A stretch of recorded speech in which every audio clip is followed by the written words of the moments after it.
shocked by Elvis Presley's sudden death after attempts to save his life failed. There were so many people that so desperately wanted Elvis to still be alive, and they took it hook, line, and sinker.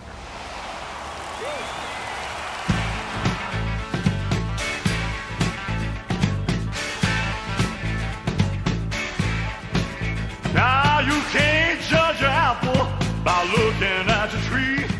There are plenty of people who think the king is still alive. If Elvis is alive, he wears a mask and goes by the name Orion. Can't judge a book by looking. Welcome to Kermode Uncut. There's a new movie out in UK cinemas today called Orion, the Man Who Would Be King. I really love the film for a number of reasons. One, it's a really well-made film, well directed by Jeannie Findlay, but also because it deals with a subject which is very close to my heart. Elvis Presley and the mystery of Orion. Now, if you're not up to speed with this, here's basically the backstory. Elvis Presley died in 1977, or did he?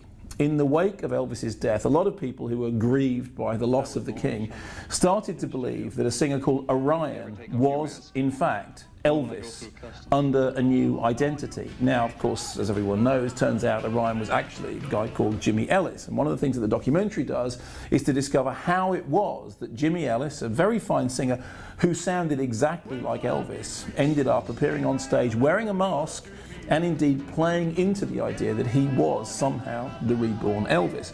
And central to this story is a writer called Brewer-Giorgio, who was behind a string of books about Elvis death conspiracy theories and the novel Orion, from which the whole idea of Orion first came. She wrote a fictional story about a superstar who faked his own death, and he was called Orion, and that's kind of where the Orion story came from. I can't cover all of it in this blog. You really need to see the film Orion, the Man Who Would Be King, but there's one little footnote to it, which I just wanted to cover in this blog, because it's a lovely story, particularly if you're a cinema fan, and if, like me, you're a horror fan. See, one of the things that people started to believe, and all the Orion myths were blowing up, was that not only was Elvis actually alive and well and earning a living as Orion, maybe one of two Orions. Some of the suggestion was that actually Elvis came on and did Orion's encores. No, really.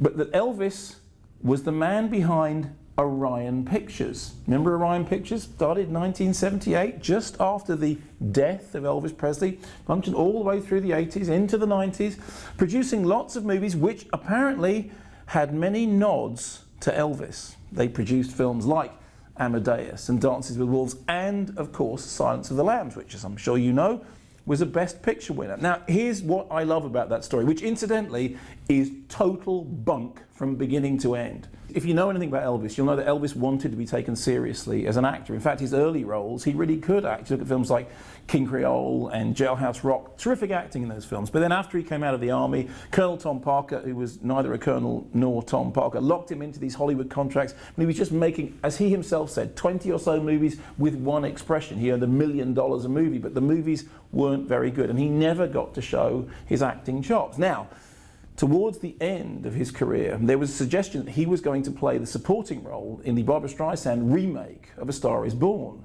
That role, as you know, ended up going to Chris Christopherson, but Elvis was asked if he wanted to do it, and apparently he did want to do it. It was perfect for him, and he would have been great doing it. But then Parker nixed it. He said, no, Elvis would have to have top billing over Barbra Streisand. That was never going to happen, and the whole thing fell away, and Elvis never got the chance to show what a great actor he could have been. But if the Orion story is true, and if Elvis really was the man behind Orion Pictures, he wasn't. But if he was, that means that he produced Best Picture winners like Silence of the Lambs. That means that the Silence of the Lambs Oscar for Best Picture is actually Elvis's Oscar. Now, I know it's not true. I know it's made up. But as an Elvis fan and a horror fan, that makes me very happy indeed. Well, a man could die of hunger, he can die of thirst, I know. Loneliness can kill me, what I just ain't got far to go. How long must I suffer? Tell me, when will I be free? Anybody out there wanna make love to me? Anybody out there wanna come and take my blues away? Hold me close and say the words I wanna hear you say. I'm in pain and misery, as lonely as can be. Anybody out there wanna make love to me?